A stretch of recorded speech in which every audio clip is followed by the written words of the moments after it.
Fresh off his Kentucky Derby win, it's back to work for Funnyside. The Preakness Stakes in Baltimore is only 2 weeks away. A win there would leave the gutsy gelding just one race away from a Triple Crown legacy. Assistant trainer Robin Smullen works Funnyside on the track and can hardly hold him back. I pulled up down the backside and I was like, my arms were like rubber bands and yeah, I was tired. Now Funnyside is a star, and the team no one paid attention to before the Derby is suddenly everyone's favorite story. Morning, guys. Hey! Hey! What started as budget transportation to the Derby, a yellow school bus, has become a lucky charm at the Preakness. Well, if that was good enough to get us a win in the Kentucky Derby, it'd probably be good enough to get us a win in the Preakness. They've also brought along another lucky charm, the senior member of the team, Gus Williams. Funnyside's owners are looking for a second act to the biggest party of their lives. Funnyside is hardly a shoe-in for the Preakness. Bobby Frankel decides to save Empire Maker's energy for the Belmont, the last leg of the Triple Crown. But he doesn't want to give Funnyside a free ride.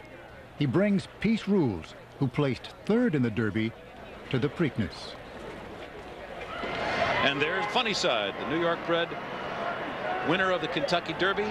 Peace Rules, of course, and Funnyside, to the favorites here, ready for the start of the 128th Preakness, and they're off.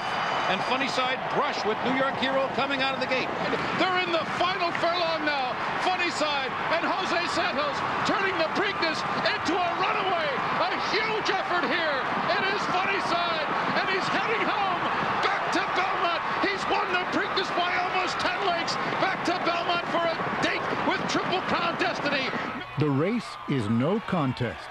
Funnyside crushes the competition with a dramatic 9-length win. He is only one race away from becoming the first Triple Crown winner in 25 years. On to New York now and the Triple Crown. We really wanted to go back to New York, our home state, with a shot to win the Triple Crown, and we want Belmont to be the best race ever. Imagine a New York bred winning the Triple Crown on a New York track. The press and the country is filled with Funnyside fever. What has it been like to all this newfound celebrity? We're meeting Katie Kerr. Oh, come on. He's such a flirt. Back in Sackett's Harbor, the horse is the talk of a town that hasn't been in the news for, 200 years. It's the best thing since the War of 1812. Or sliced bread, however you want to look at it. The chestnut gelding won't be making his owners rich in the breeding business. So the small-town businessmen move to capitalize on Funnyside stardom, and they move fast. One of the newest ventures that involves Funnyside, and that's a Funnyside beer.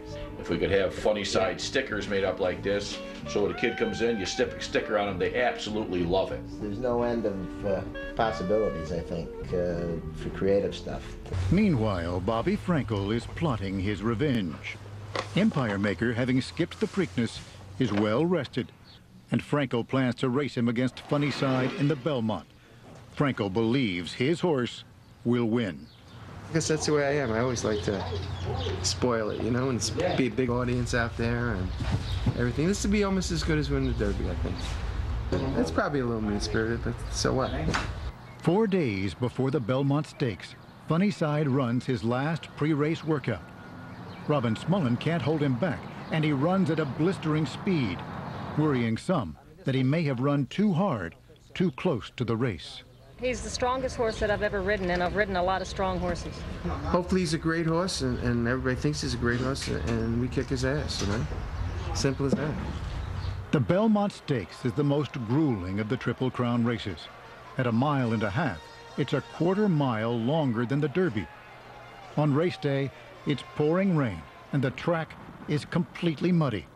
But Funnyside's owners are heroes on home turf, and they're milking every minute. We're having an absolute great time. You know, we're on the verge of making a little history here. He's going to show you fast in about 3 hours from now. He'll show you what fast really is, I hope. In spite of the weather, more than 100,000 people turn out for the Belmont. Under their umbrellas, the crowd is rooting for the New York hero.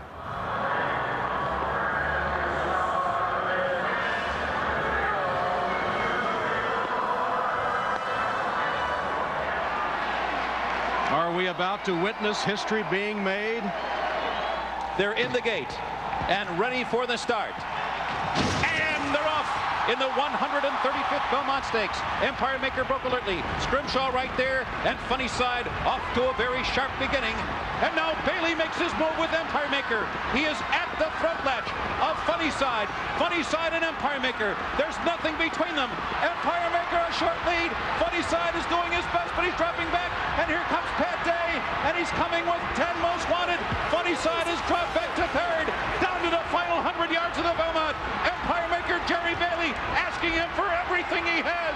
10 most wanted right there with him. Here's the wire, and Empire Maker has won the 135th Belmont Stakes. For the 26th time in a row, the Triple Crown has proved too difficult for a horse to win. Funny Side's fans are devastated. But Funny Side's owners are, as usual, in good spirits. It could be worse. I could be stuffing chickens today. You know, Bobby Frankel said he wanted to play the villain, and he got his wish today. I knew I'd get booed afterwards, but that's okay. I can understand it. You need the villain, you need the hero. I was the villain that day. Bobby Frankel is eager to race Empire Maker again. Oh yeah, I'm really excited about this horse. Hopefully he can stay around a while and prove how good he really is. But with his pedigree, Empire Maker will probably head for the stud farm sooner than later. Funny Side, though, has only one job in his future. Well, Funny Side doesn't have a choice, so he's going to go on and do a lot of fun things in his life and run a lot of races and not worry about going to see the girls. He's been a wonderful gift. It's why you come in every morning and look at your young horses and feel their legs and walk out there and watch them train or ride the pony with them, and you do it all day, every day, 7 days a week, year-round. It's what you hope for, and he came along, so it's a lovely gift. Funny Side's real gift was the heart of a champion, a heart so big it drove the unknown horse to within 1 second of the Triple Crown and carried his trainer, his jockey, and his motley band of owners into racing history. Of course, since Funny Side is a gelding, he has no future in the breeding shed, so he'll keep on racing. And that's a pretty good life for a thoroughbred that loves to run. The 2003 Triple Crown season had everything. Huge drama, big money, careers rising and falling. This is certainly a rich and sophisticated business. But Funny Side proved that regal bloodlines and fat checkbooks aren't the only way to grow a champion. That's why they call it a horse race. Anything can happen. Just ask the group of old pals who were in this just for fun and got the ride of their lives.